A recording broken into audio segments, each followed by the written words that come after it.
Aujourd'hui à Lumière du Monde, comment sortir grandi d'un temps difficile. Nous recevons un homme qui passe beaucoup de temps en prison, M.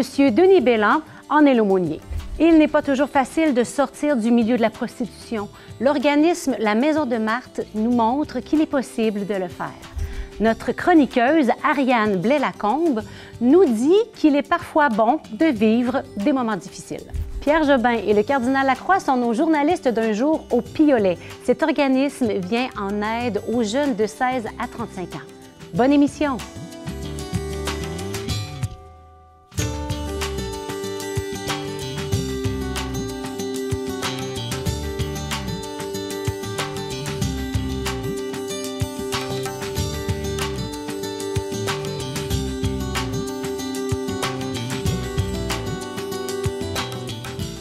La prison, pour ceux et celles qui ne sont jamais allés, semble un milieu difficile. L'image qu'on en a couramment, c'est celle qu'on a dans les téléséries Unité 9 ou Prison Break, mais ça, c'est de la fiction. Dans l'accompagnement offert à ceux et celles qui font un séjour en prison, saviez-vous qu'il y a la présence d'un aumônier? Et son implication auprès des personnes incarcérées est capitale. Aujourd'hui, nous recevons Denis Bélan. Il est aumônier à l'établissement de détention de Québec que nous connaissons sous le nom de Orsainville. Monsieur Bélan y est aumônier depuis 12 ans. Bonjour Denis. Bonjour Geneviève. Merci d'être venu avec nous ce matin pour nous ouvrir les portes du milieu carcéral, un milieu que je connais peu. Donc, tu vas nous faire entrer dans ton milieu de travail. Ça va me faire plaisir. Pourrais-tu nous raconter tout d'abord comment tu es arrivé à œuvrer dans ce milieu? Okay, moi, d'abord, j'ai été en paroisse pendant 22 ans. Puis, dans le fond, c'est les services diocésains ici qui m'ont interpellé. Ils s'étaient ouverts des postes à la détention de Québec. Fait qu'ils m'ont interpellé, puis ça m'intéressait. Fait que j'ai discerné avec quelques amis. Fait que j'ai postulé, puis là, j'ai franchi les étapes, dépôt du CV, entrevue, puis j'ai été choisi. Choisi. Donc, un aumônier, peux-tu nous parler de qu'est-ce que ça mange en hiver, j'allais dire, tes tâches au quotidien, ces lieux de rencontre? OK. Peu de gens connaissent les termes aussi. On parle d'un aumônerie. Un aumônerie, c'est un champ de pastoral spécialisé en Église. Okay. Donc, on en a dans les détentions et on en a dans l'armée, c'est très connu, les aumôniers. Moi, est-ce que tu veux que je décrive mes tâches quotidiennes? Oui, qu'est-ce que tu fais? Qu'est-ce que ça fait un aumônier en milieu carcéral? Ce que j'aimerais préciser d'abord, c'est que les aumôniers en détention, on est là pour tout le monde. On n'est pas là seulement pour les personnes incarcérées, on est là aussi pour les employés. Une détention, c'est un petit village où il y a une infirmerie, des infirmiers, il y a une école, il y a du monde qui font le ménage, il y a des secrétaires. C'est comme un village, puis il y a une chapelle avec des aumôniers. Mes tâches quotidiennes. Moi, d'abord, je vais dire, quand je commence chaque journée, je dois faire un exercice de dépouillement puis d'humilité. De dépouillement parce que je dois laisser dans mon vestiaire mon trousseau de clés, mon portefeuille, mon téléphone cellulaire. Je ne peux pas rentrer ça. Fait que les 3 objets qui nous servent le plus dans notre vie, je dois les laisser de côté. En plus, je franchis des portes toute la journée pour passer d'un secteur à un autre, mais ce n'est pas moi qui contrôle les portes. C'est quelqu'un à quelque part qui décide qu'il va m'ouvrir la porte puis que je vais pouvoir continuer. Donc, je dois être humble et patient. C'est pas moi qui décide. Ce qu'on fait le plus comme aumônier, c'est de l'accompagnement individuel surtout. Soit ce sont les personnes incarcérées qui nous font une demande par un mémo, un papier écrit, ou soit ils sont référés par un employé qui dit « Ah, tel gars, il n'a pas l'air affilé, tu peux-tu le rencontrer? » Dans le fond, nous autres, ce qu'on offre, c'est d'offrir aux personnes incarcérées la liberté de parole. C'est parce que nous, ils peuvent nous parler en toute liberté parce qu'on fait c'est confidentiel. OK. Fait que des fois, ça libère la parole, ça permet de confier des choses qu'ils ont vécues, soit des choses qu'ils ont subies, soit des choses qu'ils ont fait subir à d'autres, puis de pouvoir en parler. Ça ouvre les portes intérieures, en tout cas.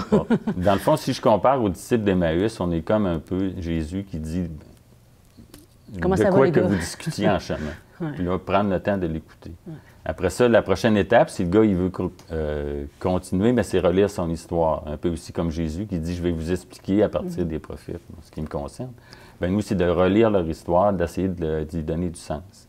À partir de leur spiritualité eux autres. C'est sûr que moi, j'apporte la vision plus de l'Évangile, mais on tient beaucoup à travailler à partir de ce qu'eux sont. Ensuite de ça, je dirais que c'est célébrer. Là, ça peut prendre plusieurs formes. On offre l'Eucharistie, mais ça peut être des fois, ils veulent juste qu'on les bénisse ou allumer un lampion parce que pour leur père décédé, ça peut être différentes petites célébrations comme ça. C'est très, très large, mais c'est surtout donc vraiment la personne humaine à marcher avec la personne humaine dans sa situation. C'est ce qu'on fait le plus dans une semaine, c'est de l'accompagnement individuel. Donc, justement, c'est vraiment le cheminement qui est proposé aux personnes incarcérées. Pourrais-tu nous partager ce que les personnes qui font un séjour dans ton établissement t'apprennent à toi pour traverser, pour grandir, sortir d'un temps difficile, d'un temps d'épreuve? Bien, moi, je dirais pas plutôt apprendre, mais confirmer. Ils m'ont confirmé la célèbre maxime de Saint Ignace. Je dois agir comme si tout dépendait de moi, puis je dois prier comme si tout dépendait de Dieu. Puis c'est vraiment ça qui se passe, je pense, avec les gars. Bien, d'abord, la décision, il faut qu'ils prennent la décision qu'ils veulent changer, qu'ils veulent s'améliorer. Assez souvent, il y a comme un événement déclencheur. C'est soit un décès ou ils vont avoir un enfant. En tout cas, il arrive quelque chose qui disent bien là, à partir de maintenant, là, je veux devenir meilleur, je veux m'améliorer. Donc, il y a différentes options dans une détention quand les gars veulent. Il y a nous qui les accompagnent au point de vue spirituel, parce que le ministère considère que la spiritualité aide à la réinsertion sociale. Mais comme je disais, il y a d'autres choses. Il y a l'école, ils peuvent terminer leur secondaire. D'autres peuvent décider de travailler. Il y a des ateliers. Ça, c'est dans le but de prendre l'habitude de me lever le matin, d'aller travailler, de recommencer à mener une vie ordinaire, qu'on pourrait dire. Stable. Stable, c'est sûr. Il y a différents ateliers aussi qui sont offerts. Par exemple, compétences parentales, deuil et pardon. Ça, c'est des petits ateliers qui peuvent suivre ceux qui le désirent. En gros, c'est à peu près ça qu'on offre. Et puis, tout en gardant bien évidemment la confidentialité, mais est-ce qu'il y a une expérience ou l'autre qui vous a, si vous pouvez nous le partager, qui vous a marqué davantage comme aumônier? Non, pas spécialement. C'est sûr qu'il y a des cas qui sont plus durs que d'autres pour nous à entendre. Mais je dirais, moi, ce qu'on a comme chance comme aumônier, c'est que moi, quand je quitte le soir, je peux confier ça à Dieu. C'est dire, bien maintenant, prends le relais. Moi, j'ai fait mon bout. Parce que sinon, ça serait trop lourd à porter, tout ce qu'on entend. En tout cas, vous êtes vraiment, j'allais dire, c'est ça, c'est votre métier, c'est votre vocation, j'allais dire, c'est celle d'un cœur ouvert qui accueille tout, finalement. Exact, oui. Puis autant avec les employés, des fois, là, bien ça se passe plus d'une manière informelle, mais on est là aussi pour écouter là, s'ils veulent partager. Par rapport à la confidentialité, je voudrais juste rajouter que, ça les gars le savent, quand j'ai un nouveau, je leur explique, ce qui n'est pas confidentiel, c'est si moi j'avais un fort doute que la personne pourrait se faire du mal. Ça, je suis obligé d'en parler. Je ne peux pas laisser une personne partir, puis je pense qu'elle... Être en danger, là. Être en danger, là. Mais le reste, ça va rester dans mon cœur jusqu'à la fin, là, comme on dit. Je voulais dire aussi qu'on s'occupe des diètes religieuses. Comment? Des diètes religieuses. Une diète religieuse. Oui, c'est-à-dire, mettons, les musulmans, ben ils ont certaines contraintes alimentaires, fait qu'ils peuvent demander une diète religieuse, fait que c'est l'aumônerie qui s'occupe de ça. Donc, de faire le suivi. On fait le suivi, puis on va recommander ou non la diète au service alimentaire. OK. Bon, d'où c'est un mot que j'avais jamais entendu, dit comme ça. Et est-ce qu'il y a d'autres tâches là, qui sont demandées à un aumônier? Bien, par exemple, la direction nous invite à participer au comité de prévention suicide là, pour que les choses soient en place pour diminuer le plus possible le risque que ça arrive. Ou la campagne s'entraide de certaines tâches comme ça là, qui sont connexes au travail. C'est vraiment pour redonner la vie, hein? Exact. C'est toujours le but. Il faut, dans le fond, le but, c'est est-ce que la personne peut devenir meilleure? Ça, c'est bien important. Puis pour un aumônier, il ne faut pas éteindre la mèche qui fume. Il faut toujours croire en la possibilité que la personne peut changer, que la personne peut s'améliorer. Si jamais je ne crois plus en ça, il va falloir que je démissionne. Pour l'instant, j'y crois encore. Heureusement. Puis je pense que c'est une question que chacun peut se poser aussi. J'allais dire, vous êtes un héros de l'Évangile. Ah, mon Dieu! C'est vraiment touchant de voir voilà, comment vous êtes dans ce ministère d'écoute et d'accompagnement. Vraiment, un grand merci de nous ouvrir ces portes voilà, du milieu carcéral qu'on ne connaît pas, parce qu'évidemment, c'est des portes fermées, comme vous nous le disiez bien. Donc, merci beaucoup. Merci à vous. La Maison de Marthe est un organisme communautaire qui soutient les femmes ayant un vécu en lien avec la prostitution. L'équipe en place les accompagne dans le processus de sortie de la prostitution à travers de l'accompagnement, des interventions individuelles et en groupe. Un organisme de terrain unique à Québec que nous sommes heureux de vous présenter.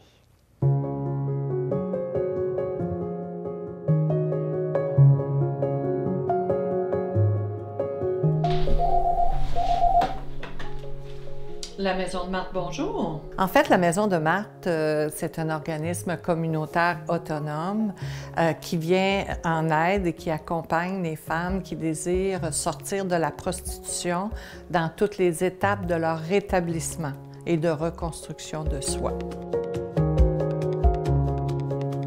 Alors, dans le fond, Madame Dufour, Rose Dufour, qui était fondatrice de la Maison de Marthe, est une anthropologue. Donc, elle faisait une recherche au niveau des personnes défavorisées de la ville de Québec.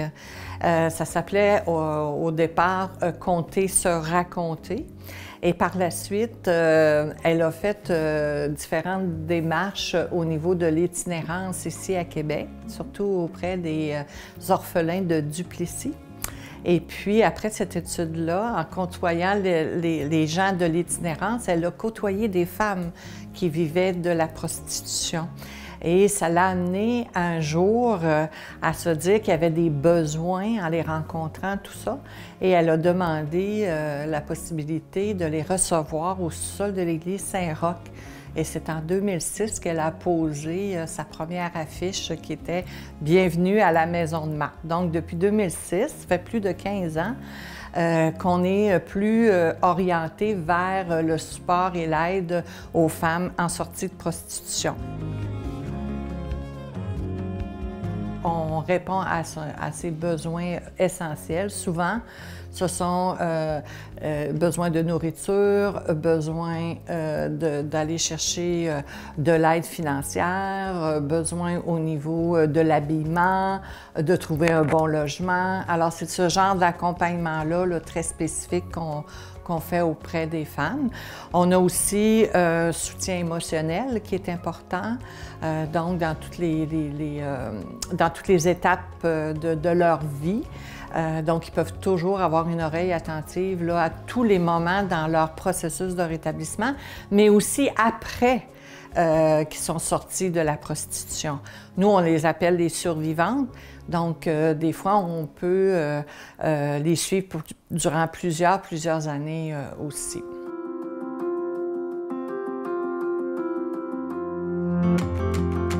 En majorité, nous, on reçoit des femmes adultes qui ont à peu près entre 25 et 45 ans. C'est à peu près la moyenne de notre clientèle. Parce qu'elles prennent conscience s'ils veulent avoir une famille, avoir un ami, un amoureux, s'ils veulent avoir une famille, s'ils veulent se réorienter professionnellement aussi. Alors, le nouveau projet qui commence à la Maison de Marthe, c'est un projet qui a commencé il y a 2 ans déjà, depuis 2019, le projet Avenue Prometteuse pour les femmes en sortie de prostitution. Et puis, il va y avoir un service d'hébergement qui commence à partir de janvier 2022, le 17 janvier précisément. Donc, ça va vraiment être un service d'hébergement pour les femmes qui souhaitent sortir de la prostitution et de l'industrie du sexe plus généralement, qui va être ouvert 24/24, 7 jours sur 7. Donc ici, je suis avec les intervenantes et puis l'agente de communication. Donc, est-ce que vous voulez dire un petit mot sur le travail qu'on fait ici avec les femmes? Bien, moi, je suis intervenante à la Maison de Marthe. En fait, ce qu'on fait ici, c'est qu'on aide, on accompagne les femmes au travers de différentes démarches, en externe pour le moment, éventuellement en hébergement. Et il va y avoir aussi des ateliers qui vont venir avec l'hébergement. Donc, moi, je vais aussi faire un peu partie des ateliers qui vont se donner avec les femmes, donc pour les aider. Donc, voilà. Mais l'hébergement, ça va pouvoir changer beaucoup de choses parce qu'en fait, tout ce qu'on constate depuis des années, c'est que quand on intervient auprès des femmes, on éteint beaucoup de feux. Entre autres, on est souvent en recherche de logement, en recherche d'hébergement spécifique pour elles parce qu'elles nomment qu'elles n'ont pas de place où elles peuvent être reçues en tant que telles pour parler de leurs problématiques puis les soutenir dans cette sortie de prostitution. Donc, on avait déjà le service à l'externe pour ce suivi-là, mais on éteignait beaucoup de feux pour répondre aux besoins de base. Donc là, on s'est dit que si on répondait aux besoins de base, d'avoir un hébergement sécuritaire où elles peuvent manger et se déposer, on serait à même de passer à une autre étape pour les aider à se sortir de ce milieu-là. On a fait la visite un peu sur plusieurs étages. Vous avez rencontré les intervenantes, eu quelques explications par rapport à leur travail. Donc voilà, bienvenue à la maison de Marthe.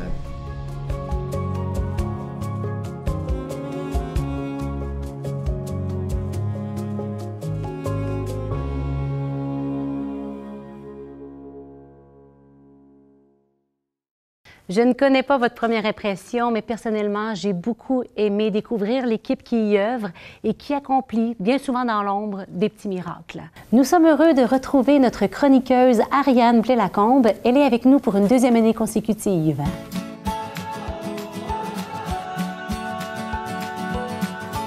Bonjour Ariane. Allô Geneviève. C'est vraiment une joie de te retrouver encore cet automne. Ben oui, plaisir partagé. Alors aujourd'hui, tu nous proposes comme toujours des sujets surprenants, mais tu as une idée vraiment pas à la mode. Tu nous dis que c'est une bonne chose de vivre des périodes difficiles. Oui, effectivement, je pense que vivre des périodes difficiles, c'est une bonne chose pour les humains, que ça peut être très enrichissant. Pourtant, on a quand même le réflexe, là, quand on vit des moments difficiles, de vouloir fuir ou éviter les difficultés, alors qu'au contraire, ce que Jésus nous invite à faire, c'est de prendre notre croix et de le suivre. Bien, mettons qu'on s'imaginait dans un monde fictif où on pouvait complètement éviter les moments difficiles. Je pense que c'est pas un choix qu'on devrait faire, parce que je pense qu'on n'en ressortirait pas nécessairement plus heureux. Parce que les humains, on a quand même une tendance à en vouloir toujours plus. On est un peu avare de nature.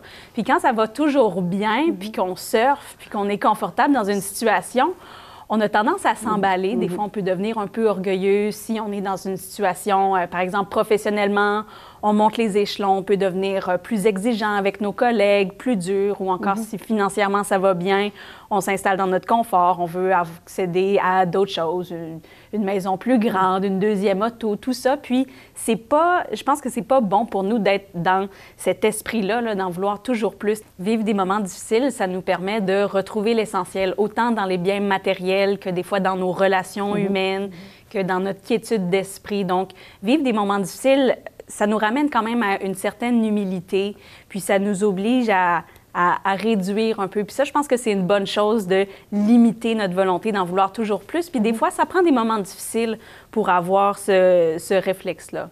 Une autre chose que les moments difficiles, ça nous amène, c'est quand même de l'empathie pour les gens autour de nous qui vivent des moments difficiles. Parce que si pour nous, ça va toujours bien, puis qu'on voit les gens autour de nous qui vivent des moments difficiles, bien, c'est vraiment tentant de se dire, bien, moi, tout va bien, moi, j'y arrive. Comment ça, est-ce que ont des problèmes? Tu sais, cette personne-là, si elle est alcoolique, c'est probablement parce qu'elle est faible, parce qu'elle n'a pas de volonté pour s'en sortir, ou même chose avec des difficultés financières. C'est juste parce qu'elle est dépensière, ou par rapport à nos enfants aussi, des fois, s'ils font des choix qu'on n'approuve pas nécessairement, on voit ça, on va se dire, ah ben c'est juste parce qu'elle a mal éduqué ses enfants, tout ça. Alors que quand on vit nous-mêmes des difficultés, des fois, on se rend compte que les choses qui m'arrivent, c'est pas ma faute, tu sais, c'est pas parce qu'on vit des moments difficiles qu'on a couru après ou qu'on a une faiblesse de caractère ou qu'on a mal agi. Des fois, il y a des choses qui sont vraiment hors de notre ressort qui nous arrivent, puis le fait d'avoir ces réflexions-là par rapport à nous-mêmes, ça nous permet aussi de les voir par rapport aux autres. Puis on sait que les moments difficiles comme ça, quand ça ne vient pas de nous, des fois, on vit des moments difficiles vraiment qui sont des conséquences de nos actions. De nos choix. De nos choix. Puis ça va être quand même frustrant. Puis des fois, ça va être triste, tout ça. Tu sais, il y a plein de choses qui ne dépendent pas de nous. Tu sais, je pense à un deuil, une mise à pied, une éviction, tout ça. C'est autant d'événements qui peuvent faire chambouler la vie de quelqu'un. Puis dans ces moments-là, souvent, on va se dire... Pourquoi moi? Pourquoi maintenant? Tu sais, qu'est-ce que j'ai fait au bon Dieu? Ça, c'est quelque chose qu'on dit, c'est un réflexe auquel on pense, puis dans beaucoup de cas, autant c'est pas de notre faute, c'est pas nécessairement la faute de nos proches ou de nos collègues ou des gens qui nous entourent, c'est pas plus la faute du bon Dieu. Tu sais, oui, des fois, je pense que le Seigneur met sur notre chemin des défis pour nous amener justement à grandir. Des fois, il faut vraiment qu'on soit bousculé dans nos habitudes ou dans une situation confortable pour grandir. Pour se dépasser. Mais autant, il y a des fois, il y a des choses qui arrivent, là, c'est pas du ressort de personne, mais pour s'en sortir, oui, il faut du travail de nous-mêmes. Oui, il faut aller chercher de l'aide. Puis je pense que la plus belle aide qu'on peut aller chercher, c'est celle de Dieu. C'est s'en remettre à la providence, s'en remettre à la prière. Puis souvent, c'est difficile de passer par-dessus notre tristesse, notre frustration, mais je pense que c'est vraiment notre meilleur appui dans les moments difficiles. Puis, il faut aussi savoir que, bien, on prie, puis Dieu répond à toutes nos prières, même s'il ne répond pas de la manière que nous, on souhaite. Fait que des fois, pas de dire « j'aimerais que telle chose arrive, j'aimerais pouvoir me sortir de cette situation de telle manière », mais vraiment de s'en remettre à la volonté de Dieu, puis de se dire que le Seigneur, il nous voit, il voit tout ce qui se passe, puis il y a une solution. Puis c'est pas nécessairement la solution à laquelle nous, on pense, mais il y en a une, puis ça va aller en s'améliorant. Merci, Ariane. Ce que tu nous dis, ça me fait penser à la dernière parole de Jésus dans l'Évangile de Saint Matthieu. « Et moi, je suis avec vous tous les jours jusqu'à la fin des temps. » Il est avec nous dans ces moments-là d'épreuve, des moments qui nous demandent la confiance, l'abandon, mais il est là, il marche à nos côtés. Merci, exactement, Ariane. Ça fait du bien de le savoir. Oui, à bientôt. Assurément, vous serez étonnés de découvrir aux côtés du cardinal Lacroix, M. Pierre Jobin, dans notre prochain reportage. Fort connu dans la région de Québec grâce à son poste de chef d'antenne à TVA, M. Jobin est un complice de longue date lors de l'événement bénéfice à la table du cardinal qui se tient chaque année au mois de mai. Cet événement mobilise le milieu corporatif pour aider concrètement des dizaines d'organismes comme la Maison de Marthe et le Piolet. Suivons-les du côté de Loretteville pour rencontrer des jeunes qui ont sauté à pieds joints dans une formation dans le milieu de la restauration. Cardinal, on est sur la rue Racine à Loretteville, devant ce qu'on pense être un restaurant. Il y a même un menu ici, là. Et oui, c'est le Piolet, une des œuvres que nous soutenons avec la table du cardinal. C'est un resto-école. Bien, on va aller voir ça, ça vaut la peine. Oui. Pierre, il me fait plaisir de vous présenter ici deux personnes super importantes au Piolet. Une des nombreuses œuvres avec la table du cardinal nous soutenons, David, le directeur du Piolet, et une des intervenantes, Audrey-Anne. Et là, on dirait qu'on est dans un bar, David, ou qu'on est dans un restaurant. C'est quoi la mission du Piolet? C'est quoi exactement? En fait, la mission du PLS, c'est d'accompagner les jeunes adultes qui éprouvent des difficultés sociales, professionnelles, à intégrer la société, le marché du travail. Ici, on est au Resto École, qui accueille environ 35 jeunes par année. On a aussi des hébergements, 22 logements au-dessus de nos têtes et un local communautaire qu'on appelle, nous, notre maison des jeunes adultes. Audrey-Anne, c'est quoi l'accompagnement, justement, pour les aider à réintégrer la société, à se refaire une vie un peu normale? Les accompagner, c'est presque comme une famille ici, en quelque sorte? Oui, exactement. On a une petite équipe de jeunes qui veulent vraiment beaucoup, qui sont motivés, puis écoute, ils font une formation en cuisine pour se réintégrer, pour avoir des projets de vie aussi. C'est toutes sortes de projets dans lesquels on peut les accompagner, autant personnels, professionnels, sociaux. Ils ont toutes sortes de, je dirais pas problématiques, mais des difficultés. Un petit step avant de se rendre sur le marché du travail. Il leur manque une petite affaire. Et nous, on est là pour les aider là-dedans. Je suis aussi conseillère en emploi, fait qu'après la formation, on les kick pas en dehors, puis on dit bonne chance. Là. On les aide à se trouver un emploi avec nos nombreux partenaires. Puis avec ça, ben, ils sont capables de se réintégrer d'une belle façon puis d'une saine façon sur le marché du travail. Alors, nous sommes avec Sally et William qui sont ici au Piolet en formation. Sally, tu es au terme de ton temps de cheminement. Je dirais que le Piolet, depuis que je suis arrivée, là, ça m'a... J'ai développé ma confiance en moi en cuisine, beaucoup. Mais de manière générale aussi, je me suis rendu compte des capacités que j'avais. J'ai appris beaucoup à me gérer, à contrôler mes émotions, parce que c'était beaucoup ça qui était difficile. Puis les intervenants, puis les chefs, ils m'ont beaucoup apporté depuis que je suis arrivée, vraiment. Je m'implique dans l'œuvre du Piolet, vous savez. Fondamentalement, pour moi, je crois beaucoup que les gens ont le droit à une deuxième chance dans leur vie. Et c'est exactement ce que le Piolet fait avec nos jeunes adultes. On leur donne une deuxième chance. Des fois, ça prend juste une petite étincelle pour repartir ta vie, puis c'est ce que le Piolet fait. Le don de la table du cardinal est important pour un organisme comme le Piolet. Sans nos généreux donateurs, on ne pourrait pas livrer notre mission. On ne pourrait pas aider des jeunes à reprendre leur vie en main. Merci à la table du cardinal. Merci, M. Cyprien Lacroix, de votre grande générosité qui nous permet à nous de redonner à ces jeunes. Merci. C'est un local où est-ce qu'on peut venir socialiser, on peut venir manger une bouchée, donc on peut se faire à manger aussi, il y a toutes les installations pour pouvoir se faire à manger. Il y a des jeux, beaucoup d'instruments de musique, on a beaucoup de musiciens ici. On fait aussi des activités à l'extérieur, donc autant quand il fait beau, là, on va aller faire de la randonnée. Il y a le beau sentier linéaire qui est juste à 2 pas ici, là, avec les chutes Kabir-Kouba. On a commencé aussi des activités de pêche au bassin Louise, donc l'idée c'est vraiment là, de socialiser en s'amusant, de se créer un réseau de pairs, puis de sortir de l'isolement. William, toi, tu es ici aussi en formation. Qu'est-ce que le Piolet t'apporte? C'est comme une grosse famille, là. On est tous rassemblés, on se parle tous, on rit tous ensemble, puis tout. Puis j'ai appris plein de nouvelles techniques en cuisine. Avant, je savais même pas cuisiner pantoute, je faisais tout brûler. Puis à cette heure, je fais plein d'affaires, des fish and chips, de la friture, des coupes d'oignons, des coupes de légumes, plein d'affaires. Les chefs sont vraiment gentils, je m'entends bien avec tout le monde, puis ouais, ça augmente la confiance en soi, là. Pourquoi je m'implique dans l'œuvre du Piolet? Bien, en fait, j'ai appris à connaître l'œuvre du Piolet au cours des années.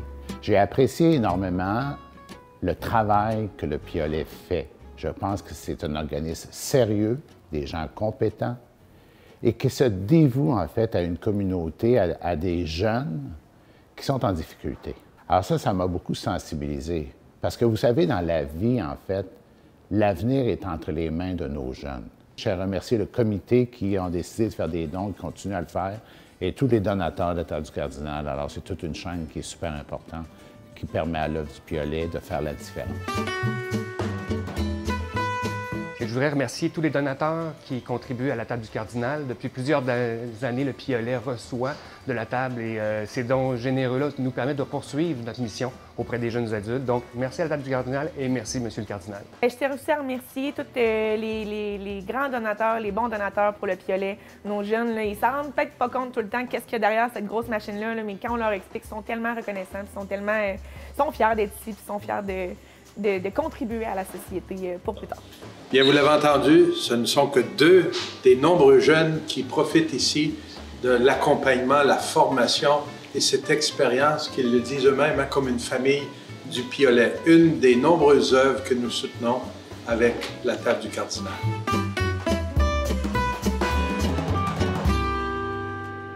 Merci beaucoup! Hey, vous êtes génial! Bravo!